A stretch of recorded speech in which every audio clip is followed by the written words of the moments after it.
are now tuned in to Sippin with Sky. What up? It's your boy Sky. Thanks for tuning in to another episode of Sippin with Sky. And today's episode is a really special episode.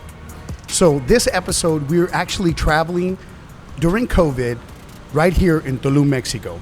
And I have one of my most influential people with me today, my brother, my mentor, Rupee Chima.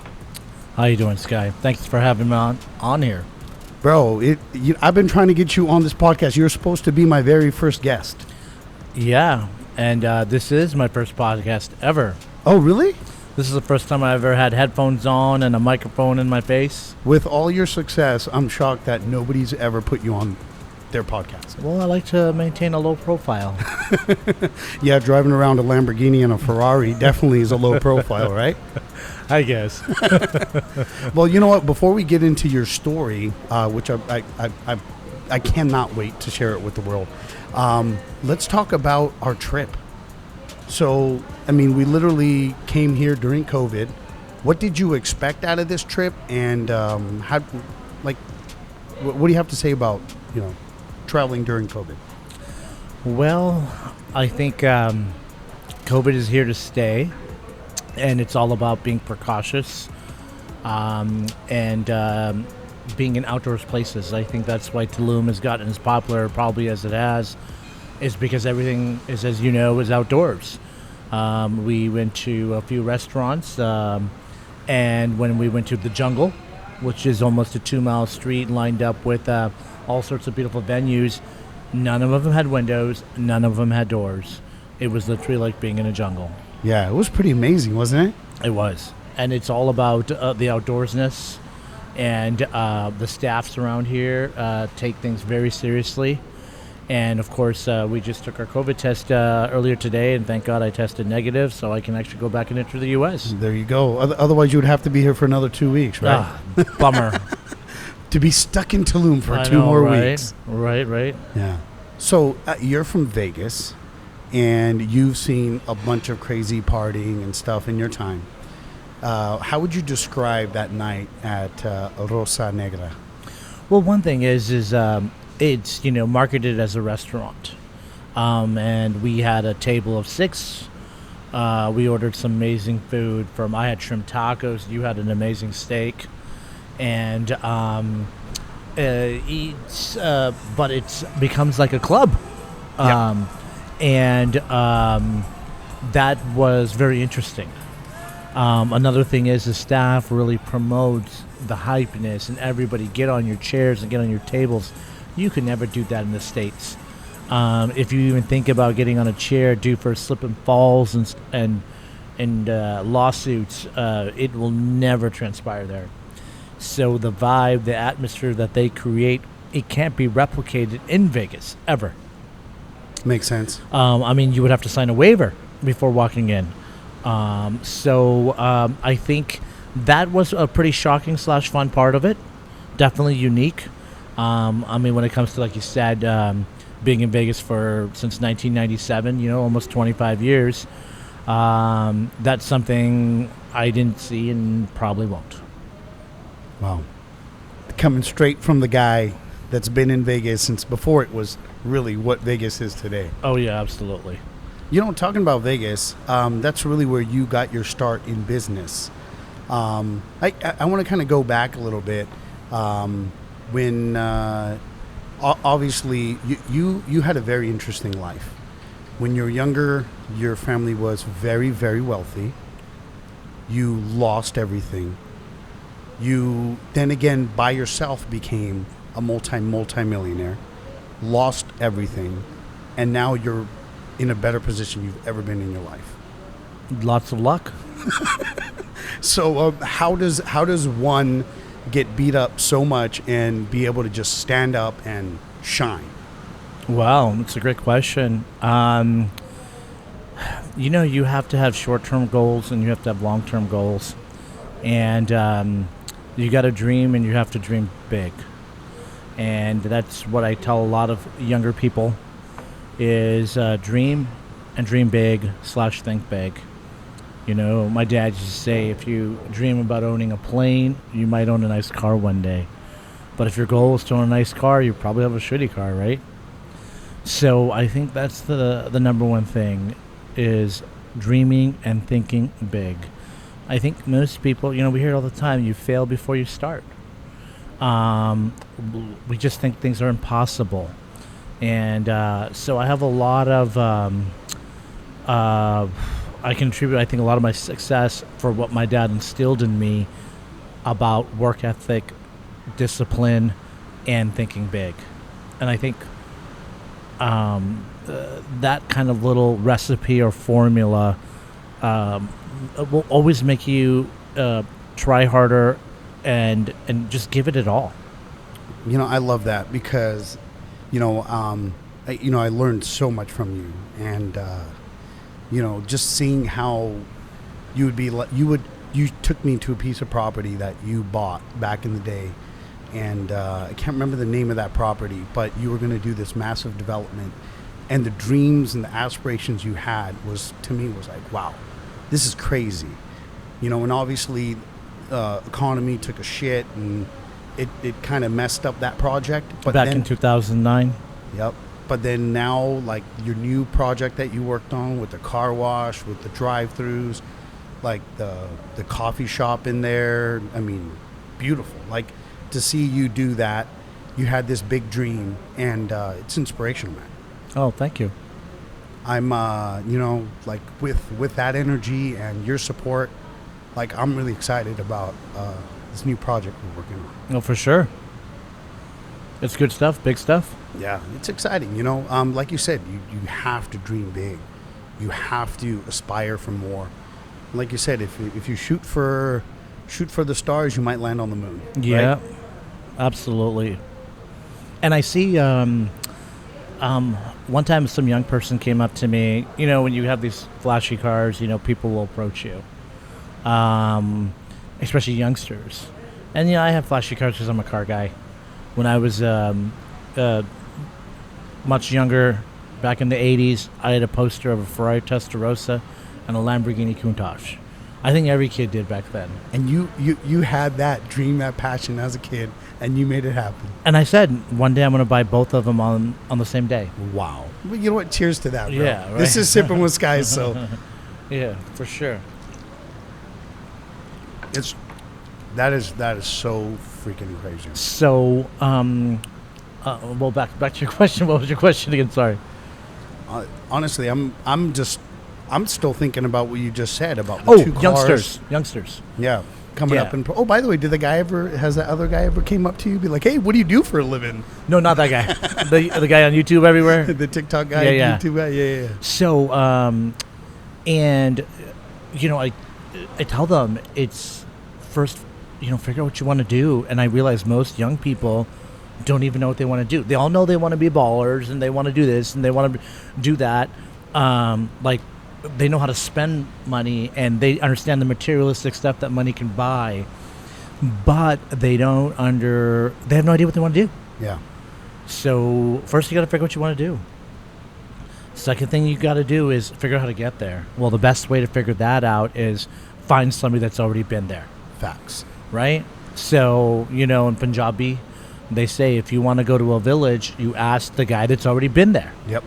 Right? And he's going to tell you how to get there. 100%. So if I want to be a gas station, guy and develop gas stations, I need to find somebody already in that business who's doing well, who can basically guide me.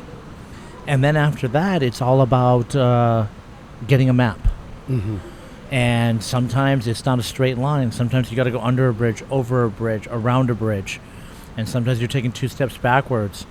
But that's the key. You have to have a goal. You have to know what you want to do. Then you have to find the person that's already been there. And then you have to design that map. And you have to have a plan. And every plan will always require something called, and I do this, adjustments. Yep. And I think that's, it's 98% of the battle. Yeah. I was kind of lucky in that sense where I was kind of thrown into what I do. It wasn't something as a child I dreamed about. So, being a developer and all, it kind of fell in my lap. And I think when I look at youth now, that's, like I said, that is their biggest problem. They don't know what they want to do. They all say, I want this and I want that and blah, blah, blah, but they don't even know what they want to do. So, that would be my biggest advice as of right now. Figure out what you want to do. And the quicker you start and the younger you are, the better off you are, because it's not going to be smooth sailing. You will fail. And that's just part of the process. So if you're young enough and you start early, you can lick your wounds and move on a lot quicker. Just like you said, back in 2009, I got demolished, destroyed. I was in the number one fastest growing city 8 years in a row, which had a lot to do with my success. I was at the right place at the right time, but then when 2009 happened, I was at the wrong place at the wrong time in the wrong industry, in commercial real estate. So timing is huge, place is huge, and it's just the way it kind of goes and the cards fall. Yeah. It's one of the biggest things that I learned from you was I needed something that I didn't have. Patience. Very important. I had you as my map. You showed me what I need to do before I take that next step. Like I can't worry about, jumping over this hurdle when I have like 4 or 5 other obstacles in the way. And focusing on the end goal, but yet being patient and waiting for the right time. 1000%, because the word luck and the word timing are interchangeable. When your luck is good, your timing is right. When your timing is good, your luck is right. Yep. Because I made all my money on good timing, and I lost all my money on bad timing.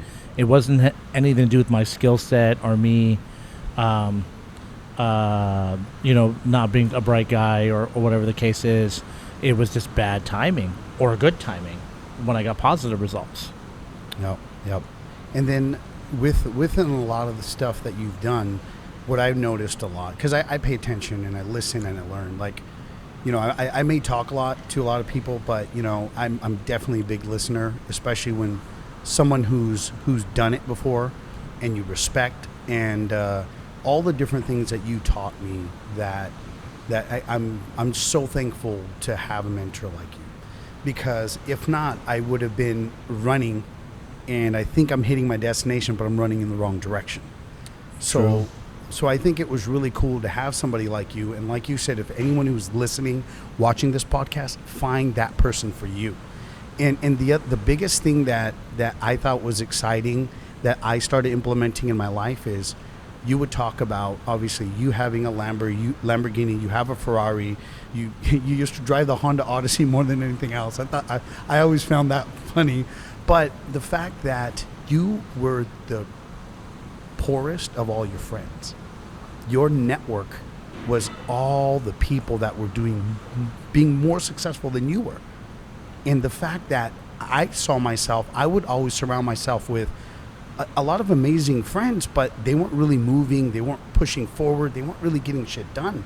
And the fact that your circle of friends, I mean, you're out there hanging out with O.J. Simpson. You're out there hanging out with, like, some of these richest guys. I mean, like your buddy Grover and all these other guys doing big things. And I think that's so important that people don't do. They don't surround themselves with people that are really pushing forward in life. And you showed me that by example. And I thought I don't know why more people don't do that. Well, I think for me, because I look back and that's another huge piece of my success, right? As you just stated. And I think a lot of it was because I lost my father when I was 17. So I was always looking for that father figure, older brother type of person in my life. So when I moved to Vegas, I was 21. I really didn't know anybody. And all these guys, eventually I became friends with. And I'm 21 in the business world. Everybody else is in their 30s and 40s. So I started hanging out with my father's friends, not my friends. I would hang out with your dad, for example, right? Yeah. Eventually, as you got older, I started hanging out with you. Yep. But if I went to, we'll call it an Indian family party, I wasn't sitting there talking to your circle. I was talking, or my circle, because you're a generation younger than me. Mm-hmm. I was talking to the 2 generations above me, which would be my dad's generation. And another thing is they all embraced me because when they would see me, they would see my father. And so by then, the minute I walk in the room, they don't see Rupee Chima. They see Lucky Chima. Yeah. And right away, they actually would give me more respect than people, my own peers. They'd be like, oh, Rupee's here. Who cares, right? And these guys would, meaning the older uncles, would throw out the red carpet for me. And then I would start talking business with them. And of course, I'm kind of in their industry or whatever, and there's some things I can teach them, because I'm new school. Yeah. And there's things they can teach me because they're old school. 100%. So, and I just loved being around them. Just even today, I went on a trip to Cabo with an attorney friend of mine, and he brought his 70-year-old father. I spent more time with the 70-year-old father naturally, talking to him. Another thing is we're also raised to respect our elders, right? So not only these elders, they're not clowning me or whatever, they're just showing me all this love, and on top of that, I'm raised to respect them, and I just always be hanging out with older people. And I didn't do it because hey, this is going to advance my entrepreneurial skills, or these guys are going to help open doors up for me. It was never that angle.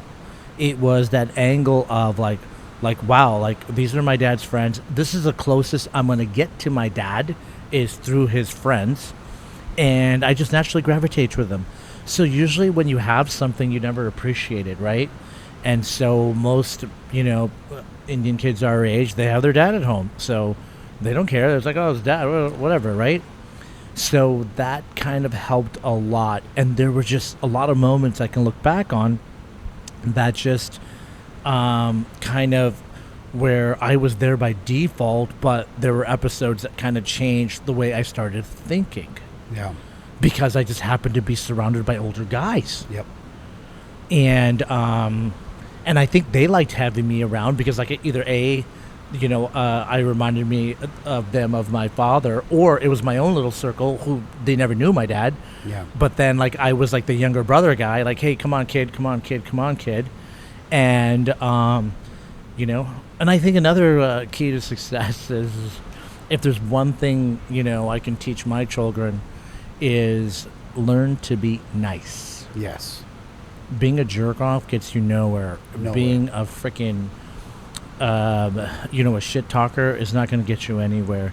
Be humble and be nice, genuinely. And you will get shitted on, you will get used, and you will get abused. But there will be doors that will open up for you. Yep. Because 9 times out of 10, you will get screwed, but that 1 time out of 10 is enough to make up for the other 9 bad episodes. And I think people don't do that enough. Yeah. They're too self-centered. So get to know people genuinely, right? You have that knack. I mean, more than anybody I know, right? And hence, you do stuff like this, right? So, obviously, this is, I'm out of my element, I've never done a podcast before. I've never done anything before. I'm really not even on social media. You know what I mean? We finally just got you an Instagram. Right. You know what I'm saying? And then, and I don't want to post a whole lot of stuff just because I don't want people to think I'm flexing. Yeah. And but yeah, I think just genuinely being a freaking good person. Just wake up every day, try to be the best version of yourself. Nobody's perfect. I'm not perfect. But at least wake up in the morning and make an effort to be a good guy. Yeah, I think a lot of people really fuck up on that. It's so bad. I see so many people that they have such big egos and they mistreat other people. And, one of the biggest things that I've been teaching, showing Joven by example, is whether somebody's the CEO of a company or whether somebody's a cleaning maid, you treat everyone with respect because you don't know what's going to happen tomorrow. Absolutely. Right? And at the end of the day, is even if nothing positive happens for you, at least by you being positive to other people, it's going to make their life better. Absolutely. Just spreading the joy, the love, the energy, because when you pass it to one person, they pass it to another and another. And with love, this life is a lot more beautiful. And it's so simple. I just don't understand why people just can't grab onto that concept. But I think we already know that probably about 80, maybe 90% of the world is negative. Mm-hmm.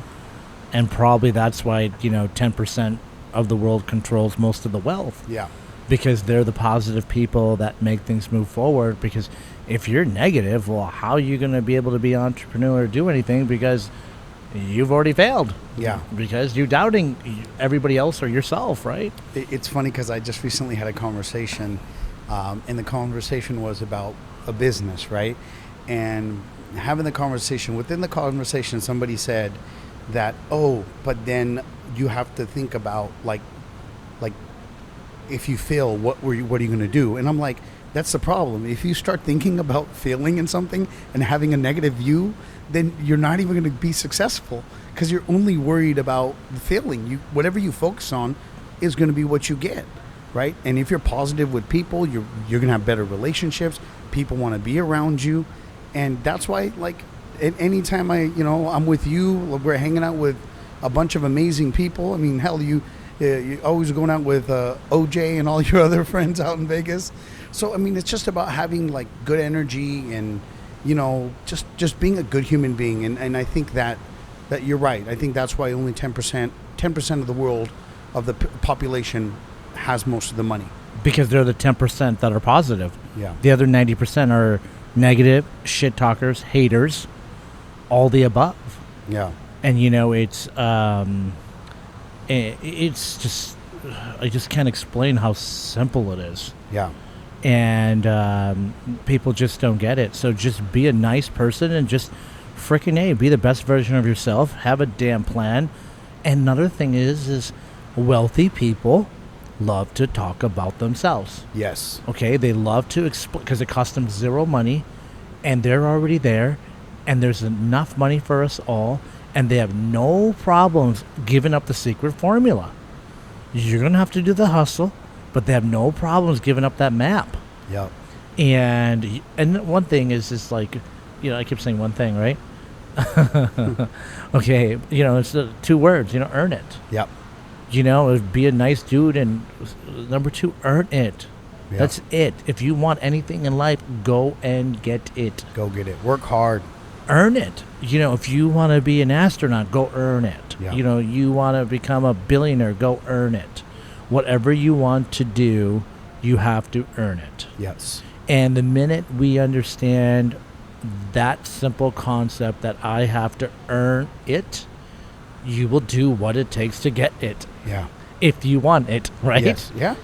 It's available. It's there for the taking. Exactly. And that's one of the comments that you said earlier. Like, I love that. Is when you talk to successful people, they love to talk about their story. Oh, jeez. Right. And honestly, one of the reasons I started this podcast is to sit down with people, because if I went over to a random brewery, right, like a really good brewery, right, say like Moonraker or Humble Sea, and I wanted to say, hey, I want to sit down with you, buy you lunch, and I want to learn from you.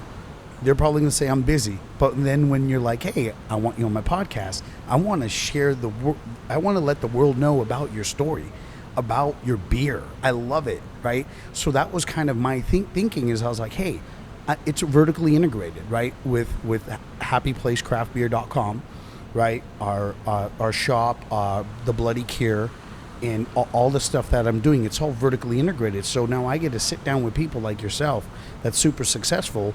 I get to learn from them, and I get to share their story with the world. And I walk away from so much knowledge. And every single time I sit with you, like I look at our phone calls, they're 2 hours. Oh, for sure. Right?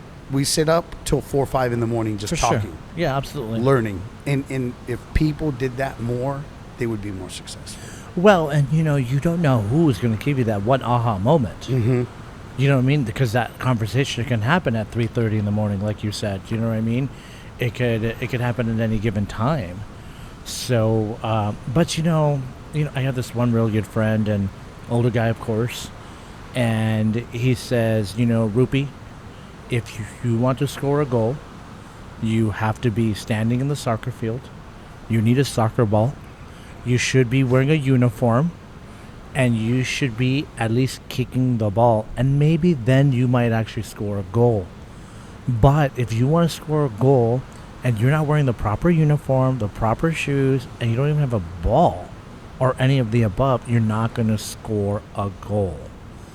So I think, and it's like what you brought up earlier, first you got to do the basics. Yes. So first I got to be in the stadium. Yeah. Second, let me get a uniform. Third, maybe get a ball here, right? Yeah. 4, let me start kicking this damn thing. You know what I mean? So like, and so many people, like you said, they are kicking the ball, but they're not in the stadium. Yep. You know, they're wearing the uniform, but they're at home. Yeah. So it's so important to, it's like I said, just so simple. You know, you have to earn it.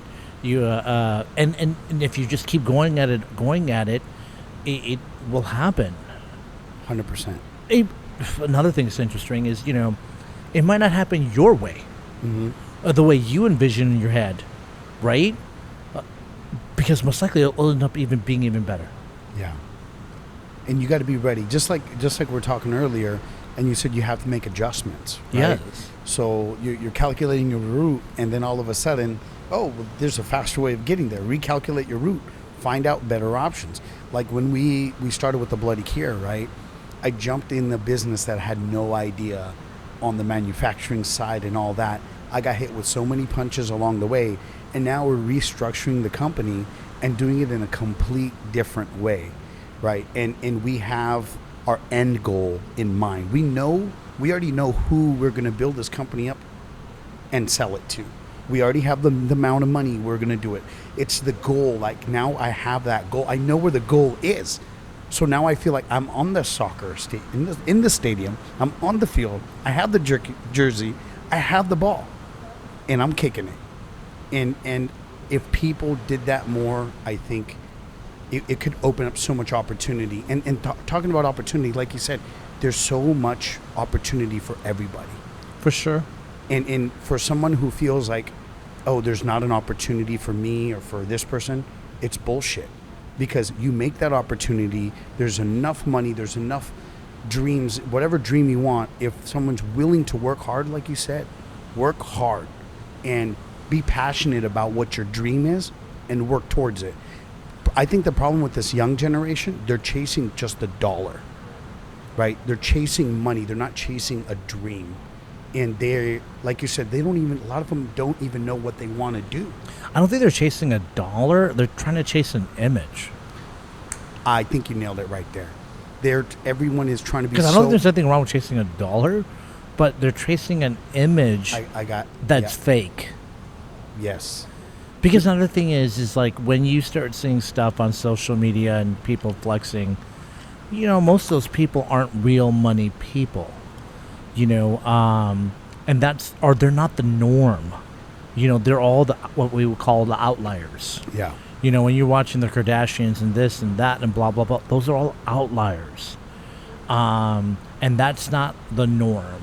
And so they're chasing an image, you know, a lifestyle they're chasing, you know, and they need to basically figure out how they're going to make the world a better place. Yes. And by doing that, they will create tons of money. Yep. But solving problems. That's it. Yep. You get paid for solving problems. Yes. Right? Or being able to deliver some type of service or some type of industry, right? Something. Yeah. Okay, and these people are just chasing a image. Yeah. Now, on that note, what do you feel about mental health with social media? Give me a more specific question. So, when you look at a lot of these kids, right, younger kids especially, right, and they see people showing off this lifestyle that they really don't have, and they just do it when they go here or there or go somewhere, snap a bunch of pictures, make it look like every day is amazing, and then these kids are comparing their life to the life of other people they see on social media, and it's creating a lot of people to be depressed and sad and really not realize that that person who did that is not necessarily happier than them, but they're allowing it to affect their mental health. It's brutal. The people that are seeing it are obviously getting affected, right? Because they feel that that's the standard that they have to chase. And it's not reality, right? It's just not reality. Yeah. And it's like, there was a picture of, it was Zuckerberg, Bill Gates, and another like billionaire tycoon. And the caption said, "You don't see any Gucci belts or, any expensive suits here, anything. And you're looking at $200 billion between these three guys." Yeah. And, Zuckerberg, rolls around in flip-flops, right? And, but everybody else is just about this material, and it's all just insecurity. Yeah.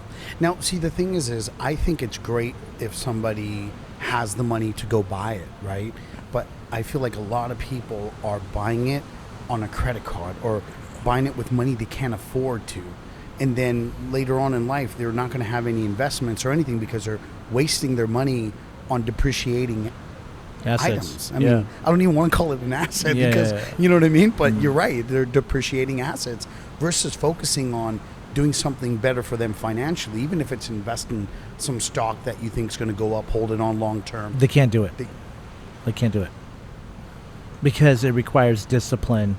It requires, it's boring. It is. It's just boring. Yeah. I mean, I would have to say that overall, especially when I was in my 20s and some of my 30s, I would consider myself a very boring guy. Oh, yeah. I didn't go out and party. I didn't go get, didn't drink, didn't do anything. So it's, but I had my shit together. Yeah.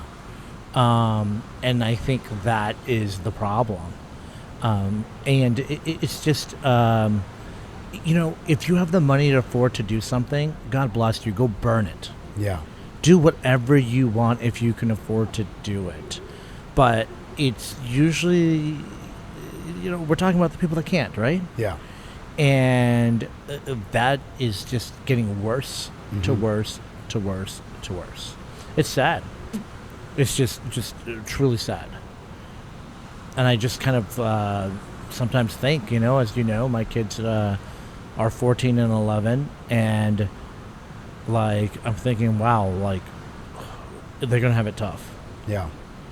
And I'm already on them, and like, hey, what do you guys want to do? What do you guys want to do? You got to figure it out. You got to figure it out.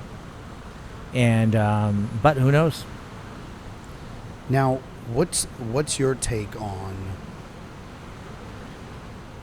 What's your take on? Okay, so a lot of our viewers, they're all there's a lot of people that have entrepreneurial spirit. They're interested in the idea of starting a business, or they have a business, or they enjoy the entrepreneurship. So for somebody who's listening, who's trying to start up a business, or that is already started a business in the early stages, what are your top 3 advice for that person? Well, like what's that guy on Shark Tank's name? Mark Cuban. Entrepreneur. Mm-hmm. He took in that word. You can't be a entrepreneur. And we see a lot of them, and I think that's huge. Okay, so now let's just assume you're not an entrepreneur, you're an entrepreneur. What you have to understand is at different levels of your career, you are going to behave differently. For example, when I first started, we grinded hard. Okay, we were trying to save money on labor, trying to save everything, and then we ran our business completely different. And I want to use the word foreigner. Yeah. We had a foreigner mentality. Yes. Okay, but at that stage... Okay, I'm going to interrupt real quick. What he means by working hard, we're talking 14, 15, 16, 17-hour days, 7 days a week. A minimum of 16 a day. Like, no issues, doubles. And I think that's another problem when people go from working for somebody else to working for themselves. They think they're going to make more money right away, and they don't understand that you got to work twice as hard, get paid half as much to build the business. And today, you can be sitting on an iPad and texting your team, and you don't have to really even ever step foot in your stores. Yeah, but people don't it all comes down to You didn't start like that from day one, right? No. So to answer your question about, giving advice to entrepreneurs, it's really important to figure out what stage they're at Yes. in their career, right? Because for you, it was a very tough transition to step out of your business, build your team, because you were the team. Yeah. You were Sam Sadler Liquor at the time. And, I would kind of keep hinting to you, hey, step back. Okay, you're going to make a little bit less money a month, but you're going to make that money up in other places. Yes. Okay, but in the beginning of your career, you had to do that. Had to. Okay, and that's the mentality we learned from our parents. Yes. And we should thank them for that. 100%. Okay, because it got us past, it's like playing a video game.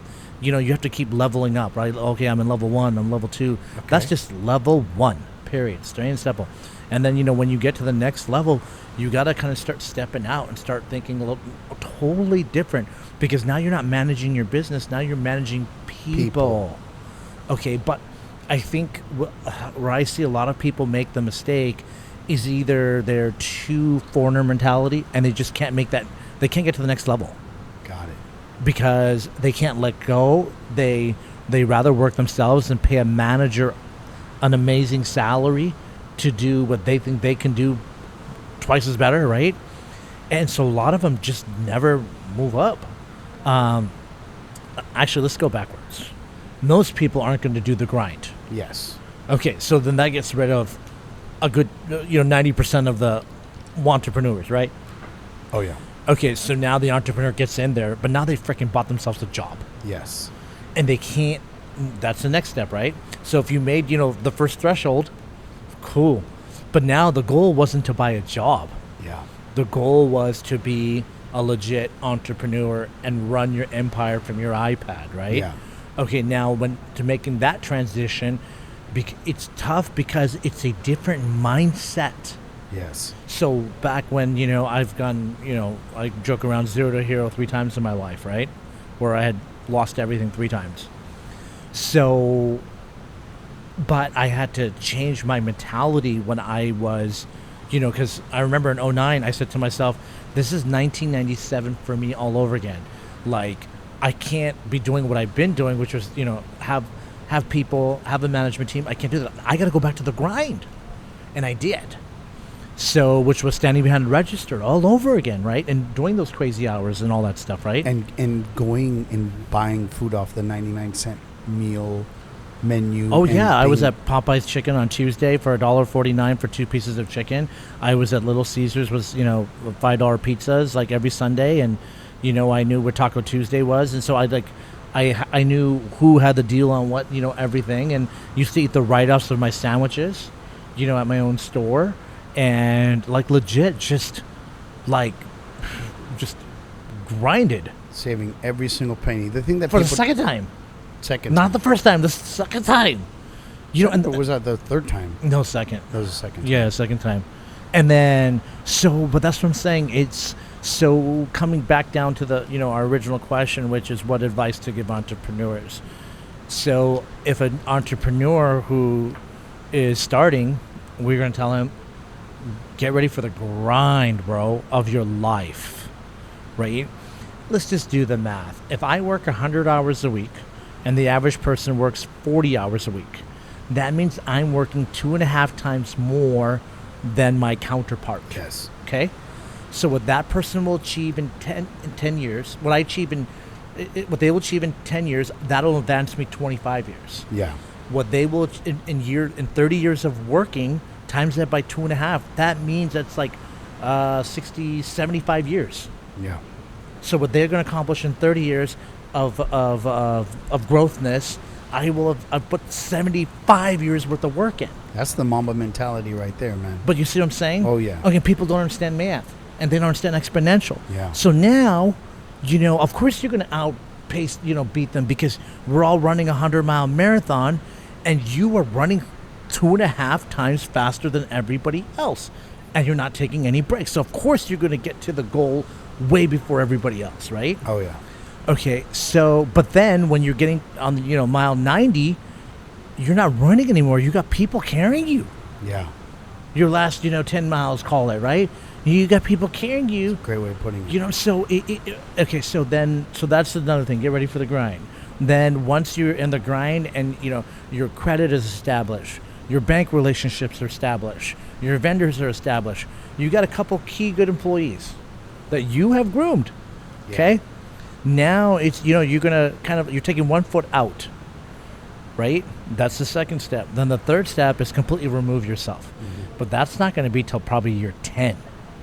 Yeah, that was what, year 17 for me? 16? Well, there you go. Yeah. It was, I literally just did it recently. Luckily, I have Brittany and Garrett, which are my superstars. Amazing. They crush it. They take care of that business like it's their own. Then I have a couple other people that are now stepping up and really impressing me. And it's exciting to see that, because now all those tips and a lot of the stuff that you're now giving advice to everybody is the same advice you gave to me. Correct. Right. And I ran with it. Right. And it took me a while, when you came to me and you said, hey, look, you're wasting your time counting money, right, and depositing money in the bank. You need to get this service. We got that service where they come to the store, they pick it up, they deposit it themselves. It's freed us time. It's crazy. So much time that we can now focus on growing our online business, which is happyplacecraftbeer.com, and take that to an exponential. While you're sitting at the beach. While we're sitting at the beach. On your iPad in your cabana. That's it. Yeah, you couldn't do that before. So what's funny is all advice that you've given me and that I've learned in my 17 years of being in business. I see so many other entrepreneurs that need help, right? So we started the Circle Media Group as a full-on digital agency, but now we just recently added services to consult with people, to help them, guide them to be able to take their business to the next level. Because I wish I had listened to everything you said quicker, right? Sometimes it takes a while, Like we had that conversation at Dave & Buster's when that place was open. Yep. And I felt like sometimes you were tough on me.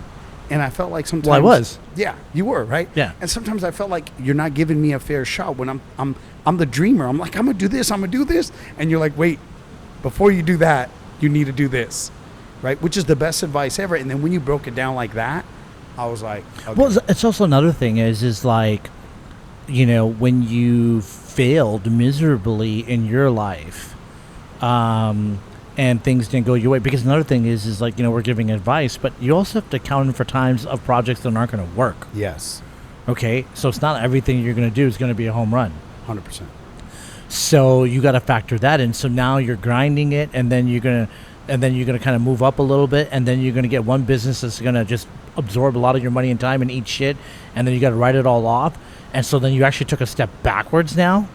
So like there's a lot of moving pieces that goes into evolving. Yeah. Right. And I think the key of where you eventually will make the big bucks is once you get everything to a point where it's delegation and it's autopilot, and you have that thing called free time. Yeah. And that's when you'll make serious money, because then that's what allows you to be able to focus on other ventures, building other relationships, and going from there. And that will catapult you to, because if you pass level 2, and then assuming you're going to make a few mistakes here and there, right, and go backwards a little bit, eventually you go from level 2 to level 5. Yeah. That quickly. Yeah. Like you said, it took you 17 years, but then you're going to make, in the next probably 3 years, you're going to make more money than you made in all 17 years put together. I agree. So, it's kind of neat to, how, now you can, but if I would have told you this 15 years ago or 14 years ago or 13 years ago, you wouldn't have believed me. Yeah. But now you can see it. It's like even in school, like you hear about compound interest, right? Yeah. And you take that penny doubles every single day. Are you going to take the $100, or are you going to take the penny that doubles? And in 30 days, it becomes this astronomical number. It's like 12 million. 12 million, right? And that's the same exact shit that happens in business. In as long as you're putting in the work, the results don't come right away. You have to be patient and keep working hard. Then all of a sudden it starts multiplying like crazy. And you're like, how am I here? Like, how did this happen? Right. Well, another thing is when you're grinding it, you have one stream of income, and that one stream is basically paying for your life. Yeah. Car payment, mortgage payment, kids, this thing and that thing, right? And then eventually you get like a second income going.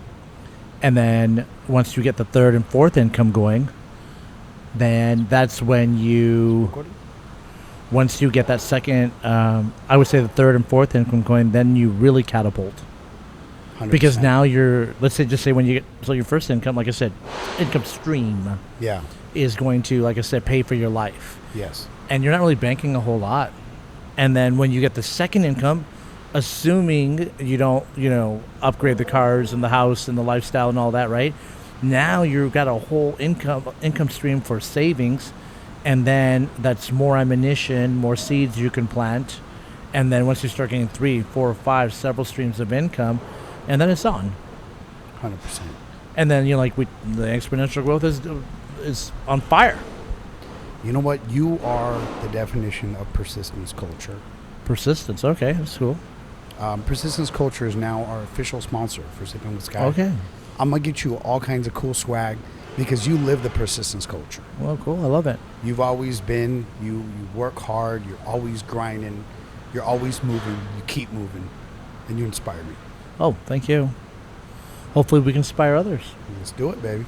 Right? More karma, good karma. Let's just make the world a better place and just create creativity and increase everybody's standard of living. Yep. By not fighting for money, but by creating more opportunities and creating more money. Hell yeah. And then you could be sitting in Tulum on a beach, Absolutely. grinding while you're making money. Absolutely. Now, since we are in Tulum, Yeah. why don't you tell us maybe your top tips for someone who's traveling to Tulum? Okay, good question. First of all, let's just make it clear that I've been to Cancun 3 other times. Mm-hmm. So I've done all the excursions that there is, right? The water parks, the Mayan ruins, all that good stuff. And so this trip was meant for us to just obviously spend in Tulum. I would say, just the jungle. That whole awesome. strip. It's just the vibe, the atmosphere. You're not going to get that anywhere else in the world. Like, we got massages today. We can get that in Vegas. Yeah. You can get that in LA. You can get that in Bangkok. You can get that in Australia. Anywhere in the world, right? So it's all about different experiences. It's just like Vegas, my hometown, right? Nobody's ever going to be able to replicate the strip. Yeah. It'll always be a tourist destination. We were number 2 in most visits travelers, right behind New York. And we have 18 of the 20 biggest hotels in the world on one street. Wow. So nobody's going to be able to replicate that, right? And, maybe Dubai and might be a close second because they've built some crazy stuff out there and continue to do so. Got that oil money. Yeah. And they're transitioning from it. Yeah. They're smart. So I would say, just the whole experience at the jungle. I believe that's what it's called, right? We'll call it Restaurant Row. We call it Restaurant Row, the jungle. I mean, it's a jungle. It's literally beautiful, like trees everywhere. You're in the middle of a jungle, and they created these amazing restaurants, nightclubs, bars. Yeah, and the vibe and the people and we didn't even see remotely a single fight or anything. Nothing. Everybody's happy and you're not worried about and it was the same night as a Canelo fight. Normally when there's a boxing fight, there's always fights. Look out, right? Everybody's having a good time. Everybody's having a good time and people from all over the world. So I would say that's the thing to do and the thing to see, because that's something that, a place we're talking about going to Bali, right? Can't do it, can't replicate it. Other places will have beaches, beautiful sand, beautiful water, right? So that is, I would say, the number one. Awesome. The thing to do. And the crazy part is we weren't expecting it either. No, we got lucky that another guest at our hotel Yo, gave us the advice. shout out to Tony Stark. Tony and Stark. Eli. Yeah. They're supposed to be on the podcast. Oh, yeah. They're probably drunk as hell right now. Yeah. So, but I'm saying, like, it's amazing how they, we ran into some people at the cabana at the pool, and we had total different plans, and we just changed them up and had faith. So there you go. Another tip is talk to everybody. And like Rupee said earlier, be nice to everybody. Be positive. Have good energy. And all of a sudden, you change your plans for better. Listen, Isaac Newton's third law is every action has an equal and opposite reaction. Facts. So it's just physics. You give off positivity, you will get back positivity. So you give off negativity, you will get nothing but garbage in your life. It's just, it's so simple and scary, when I think about it. And I guess I don't have problems with me making a mistake, other people making a mistake, but to make the same mistake twice just drives me nuts. Yeah. Right? Because like I said, none of us are perfect. Yeah. We're all human. And when I just see people just doing the same shit, and bitching, and expecting different results. It ain't gonna happen. Right. And, that's obviously the definition of insanity, right? So that is just annoys me. And I see it all the time, just that negativity. And it's just like, do you really think that attitude is going to get you somewhere positive? Is that going to help you? That attitude is going to achieve your goals? Hell no. Nope.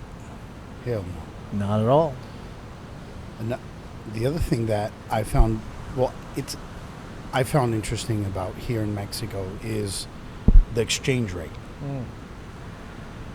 Remember, every single time we went everywhere, they're exchanging. What was the ratio? 16 to 1, right? 16 to 1 when it should be 20 to 21. 20 to 21. Yeah, so they're killing us about 20%. So exchange your money before you get here and bring pesos, or pay with your credit card and always pay in pesos. In pesos. Yeah, we saved $100 on our dinner the other night. That's crazy. Just by doing that. Just by paying in pesos. Yeah. That's crazy. Yeah.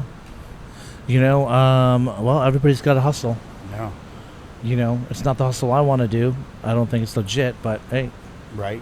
Or the way that the taxis charge more to bring you to the hotels and pick you up from the hotels. They literally charge you an extra, like an extra $10, $15. Oof. It's crazy. It's just ridiculous. I mean, just ridiculous. So we're standing in front of our hotel, and basically what's going on is it's like a straight up scam that they have at these hotels. We can't get an Uber. We can't hire a taxi. We can only hire a taxi that is owned by who? The hotel. And there's no Uber out here. There's no Uber. So, just words of thought. So didn't you find out why there's no Uber out here? I heard the other crew did. Oh. According to their cab driver, it's all cartel. Oh. Okay, Yeah. we won't talk too much about the cartel on this podcast. We love the cartel. Yeah. Nothing against the cartel. Cheers. Cheers, guys. Cheers. Cheers. And then what'd you think about the hotel that we're at, Dreams? I think the location's amazing. It's we're pretty much in a forest. There's no other hotels around us, and we're surrounded by greenery. Our beach is amazing, and the access to the beach from the pool and from the hotel itself. And it's got that little Tony Montana. Oh yeah. Kind of going on in the courtyard corridor there, right? And so I love all that, but I'm not too, it's a little bit of an older, beat-up hotel room-wise. Yes. And so that's kind of a little disappointing. Yeah. But I'm about the location. Yeah. And when we picked the place, I picked it for the beach.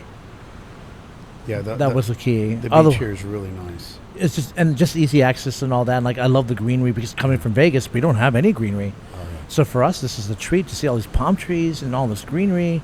And I love the wind, and the weather, of course. So those are all the pluses, So let's just say the location's plus, 5 stars. Yeah. But the rooms are like 3 out of 5. Yeah, I agree. And the other thing I thought we did really smart was we made sure we got good service here. And what did we do? Share with everybody what did we do? It's real simple. The minute you come here or anywhere else for that matter, get to know your server's name right away. Call them by their name, and then just kick them down some love. What I mean by that, just kick them some bills. 100%. They'll appreciate it. They need it. It's all spreading love. And obviously we did that everywhere we go.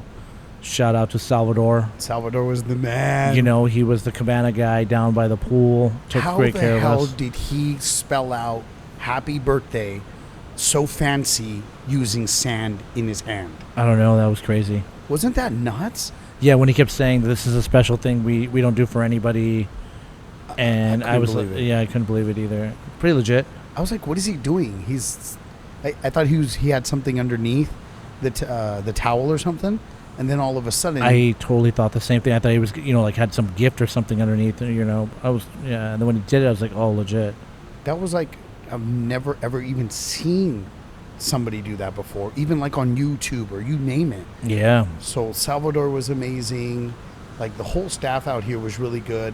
I had one encounter that really ticked me off, and unfortunately, how positive of a person I am, really upset me, and unfortunately it took me a little while to get over. It took me like a couple hours, but other than that, every single person here has been amazing. Service is great. The weather out here is just unbelievable. Like the water is so warm. Oh, in the middle of the night, we went for that nice little walk. Oh yeah, beautiful walk. And did you notice how good of a job that Dreams does cleaning the seaweed in front of the hotel God. Every morning? Because if that seaweed was all up on it like it was way further down on the beach, that would be annoying. Oh, for sure. So overall, I definitely recommend this place, but I think as long as you come knowing the things that we learned, I think you're going to have a better time. Yeah. And I would say the downsides are, recap real quick, is going to be you're going to get screwed on your cab rides. Yes. You're going to get screwed on your exchange. Yes. The rooms are beat up and older. Mm-hmm. Hence the Tony Montana look. Right? Yes, for sure. Because, you feel like you're on a plantation or something, right? Like straight Miami Vice stuff here. It is. But the pluses are the greenery, the access to the beach, the service, and you're not going to be able to get this in too many other places. And, it was and nice. The jungle. And it was nice that it was all-inclusive, which was kind of cool that you don't have to worry. But I was really disappointed since we had the VIP that in the beginning it was really hard to get any type of decent alcohol, for sure. And it was only at certain bars, and luckily we did what we did was we tipped the people, we took care of them, and they knew from there on out that they were going to get us the premium stuff that was hidden underneath the cabinets. Absolutely. And then once they got to know us, they were ready. Oh yeah. They pulled all the bottles out every single time. Yeah. So that's a big tip, is tip the people out here, take care of them. They're going to take care of you. All day. Take your experience and make it on another level. Absolutely. Well, I have to say, I'm so thankful that you reached out to me and said, let's go on this trip. Yeah, for sure. Because it's been amazing, and it's not over. No, sure isn't. And we're more to come. Yeah. You know what? I appreciate you. Thanks for all your advice. No worries. Thanks for keeping me in line and always guiding me, and I appreciate you. No worries. And we just, like you said, it's just the beginning. Let's do it, man. Level up. Level up, baby. All right. Love you, brother. Love you too. Cheers. Cheers.